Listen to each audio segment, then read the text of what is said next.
I found these cutting boards at a thrift store, and look what I turned them into.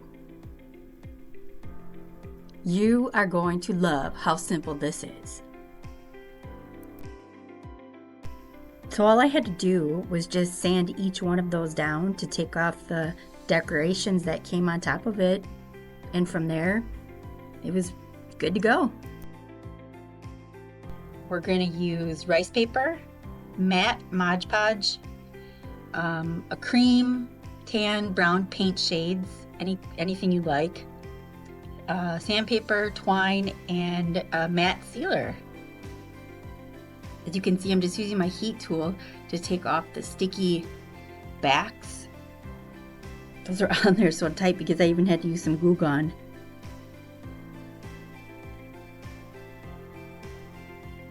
Well, once I had that done, then I just used a light base coat with a dry brushing technique. I think I even kind of did a whitewash and just wiped it then.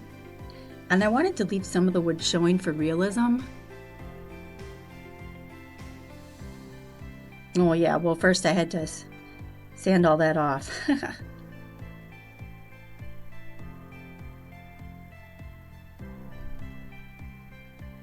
There we go. Now that I had all that done, that's when we put that light base coat on.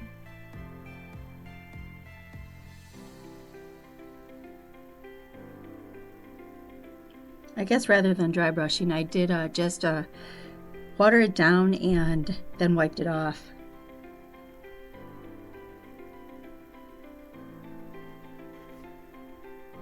And I did that to all three of them.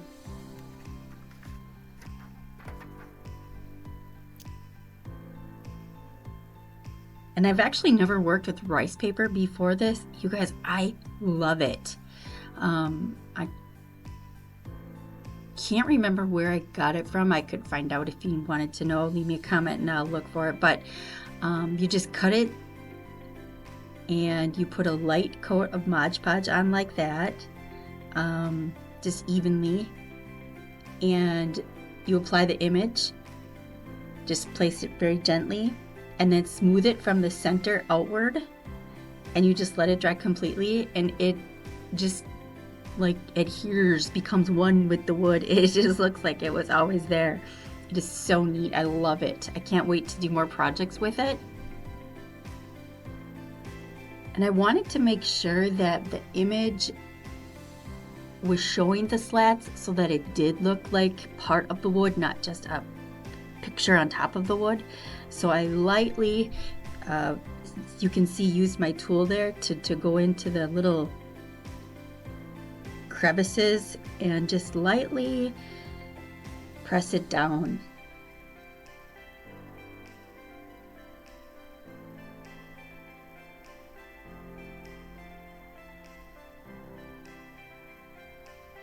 I totally recommend using that rice paper to anybody. It is so cool.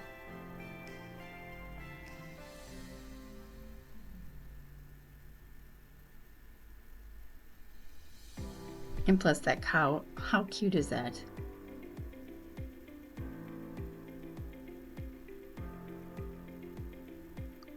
And I do the same thing to all three.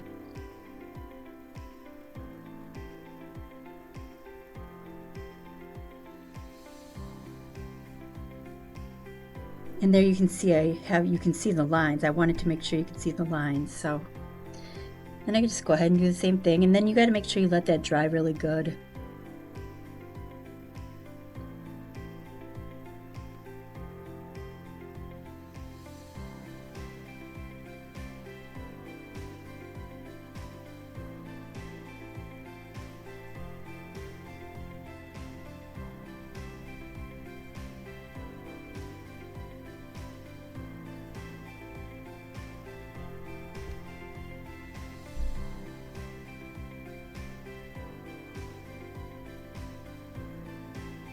And if you notice, that one has that flower off a little bit on the side, and that's okay, because once I put the Mod Podge on over the top, then it dries and I go in and I just lightly sand that off, and it works perfectly. So then I just put another light layer Mod Podge on, all of them, right over the top.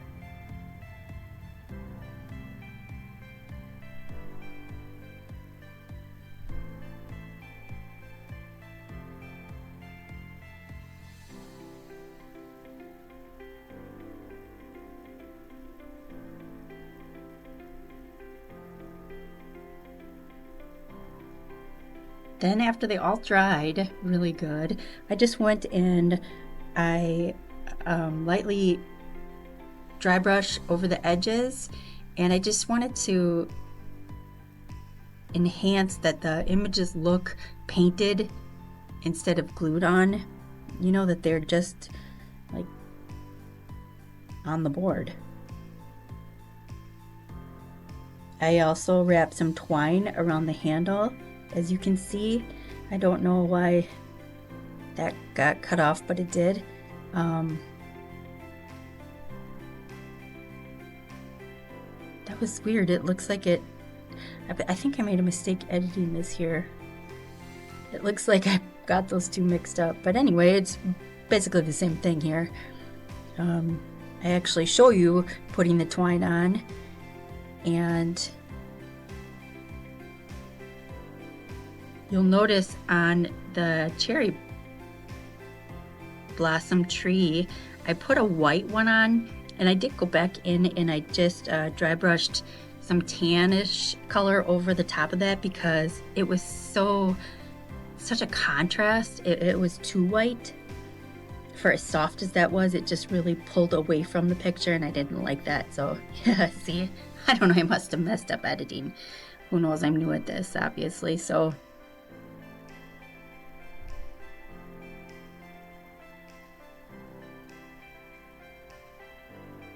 I liked it, and I just kept looking, you know, and then I was like, you know, I think I just need to like dirty this up a little bit. So that's what I did. And then for that, I don't know, what is it, a lily or a,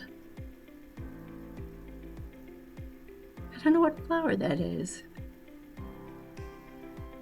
It's beautiful, whatever it is, the orange one. It had really, really pretty markings along the whole edge of that board, and I really wanted to display that. It was made so beautifully that I really took and made that dark, so those designs really came out. And you'll see in the end, even after I get done dry brushing, I go back in again with wax because I was like, this just isn't showing enough. It isn't popping enough, that design in there. And here I just cut all those little wispies off that you get from that twine. I didn't get it from the rope, but it was a small enough area I was just able to snip them all off. And here I'm going in, I don't know, probably the third time, trying to make it dark enough that I liked it. I started out using the baby wipe, but it was actually wiping off too much, so I switched to paper towel, and that worked out well. I also went around the flower a little bit to give it a little bit more depth.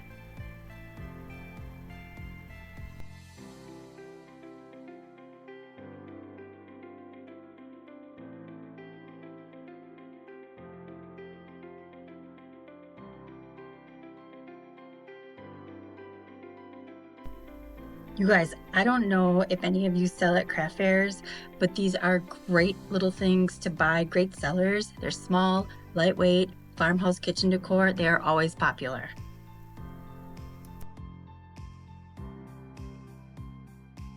It's all done, then I sealed it with a matte sealer, and that just helps to keep that soft vintage finish. Yeah, I just once I realized how bringing that dark back made it really pop, I just loved it.